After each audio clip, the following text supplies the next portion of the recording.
पहली अगस्त 2024 को देश में अनुसूचित जाति व अनुसूचित जनजाति के आरक्षण के संदर्भ में जो एक अति महत्वपूर्ण निर्णय दिया गया है, उनसे हमारी पार्टी कतई भी सहमत नहीं है। माननीय सुप्रीम कोर्ट के पहली अगस्त 2024 के इस निर्णय के बाद केंद्र और राज्य सरकारों के बीच भी मतभेद की स्थिति उत्पन्न होगी। माननीय सुप्रीम कोर्ट के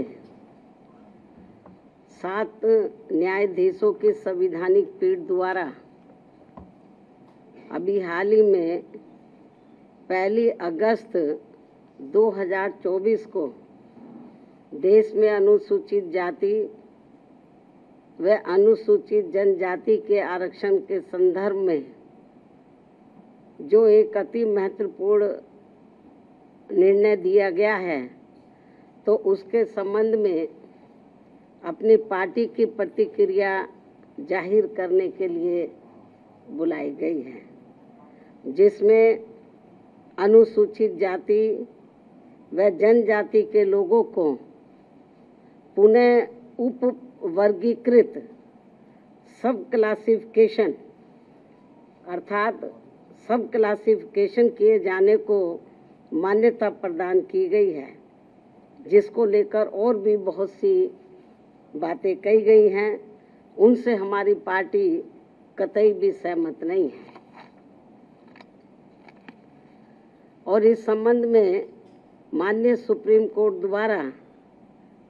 दविंदर सिंह बनाम पंजाब राज्य मामले में पारित इस आदेश के अनुसार अब राज्य सरकारें अनुसूचित जाति व जनजाति की सूची के भीतर आरक्षण के लिए उप वर्गीकरण अर्थात नई सूची बना सकेंगी, जिससे फिर अनेकों समस्याएं उत्पन्न होंगी। और अब माननीय सुप्रीम कोर्ट ने अपने पहली अगस्त 2024 के इस निर्णय से 20 वर्ष पूर्व दिया गया निर्णय, जो सन 2004 में 5 न्यायाधीशों की संवैधानिक पीठ द्वारा ईवी चिन्नैया बनाम आंध्र प्रदेश राज्य में दिया गया था, तो उसको पलट दिया है, जिसमें अनुसूचित जातियों व अनुसूचित जनजातियों के भीतर किए जाने वाले वर्गीकरण को मान्यता देने से इनकार कर दिया गया था। और ये भी कहा गया था कि अनुसूचित जातियों व अनुसूचित जनजातियों के भीतर उप वर्गीकरण नहीं किया जा सकता है, क्योंकि वे एक ही समरूप अर्थात समान वर्ग में आते हैं। माननीय सुप्रीम कोर्ट ने वर्ष 2004 के अपने निर्णय में ये भी कहा था, चूंकि अनुसूचित जाति और अनुसूचित जनजातियों के लोगों ने जो अत्याचार सहे हैं वह एक वर्ग और एक समूह के रूप में सहे हैं, तथा यह एक बराबर का वर्ग है, जिसके भीतर किसी भी प्रकार का वर्गीकरण करना उचित नहीं होगा। माननीय सुप्रीम कोर्ट ने अपने 2004 के निर्णय में ये भी कहा था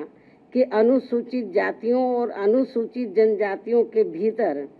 किसी भी प्रकार का उप वर्गीकरण भारतीय संविधान की मूल भावना के विपरीत होगा। माननीय सुप्रीम कोर्ट ने अपने वर्ष 2004 के इस निर्णय द्वारा समानता के अधिकार का उल्लंघन करने के कारण आंध्र प्रदेश सरकार द्वारा पारित आंध्र प्रदेश अनुसूचित जाति अधिनियम 2000 को भी रद्द कर दिया था। अपने 2004 के निर्णय में माननीय सुप्रीम कोर्ट ने ये भी माना था कि ये वर्गीकरण इन जातियों के भीतर अलग अलग व्यवहार करके समानता के अधिकार का उल्लंघन करेगा। और अब माननीय सुप्रीम कोर्ट के 7 जजों की पीठ ने पहली अगस्त 2024 के निर्णय से सन 2004 के निर्णय को पलट दिया है, जबकि इस निर्णय से अनेकों मतभेद उत्पन्न होंगे। माननीय सुप्रीम कोर्ट के 1 अगस्त 2024 के इस निर्णय के बाद केंद्र और राज्य सरकारों के बीच भी मतभेद की स्थिति उत्पन्न होगी, क्योंकि अभी तक केवल संसद के पास किसी भी जाति को या जनजाति को अनुसूचित जाति व अनुसूचित जनजाति में सम्मिलित करने या बाहर करने की पावर है, जिसे माननीय राष्ट्रपति द्वारा अपने आदेशों द्वारा क्रियान्वित किया जाता है और जिसे बदलने का किसी भी राज्य सरकार को अधिकार नहीं है। परंतु अब 1 अगस्त 2024 के इस निर्णय के बाद जहां जो पार्टी सत्ता में होगी वह अपनी अपनी राजनीति के हिसाब से अदलती बदलती रहेगी, जिसके साथ साथ राज्य सरकारें अपने अपने वोट बैंक के लिए अपनी मनचाही जातियों को आरक्षण का अनुचित लाभ देने का प्रयास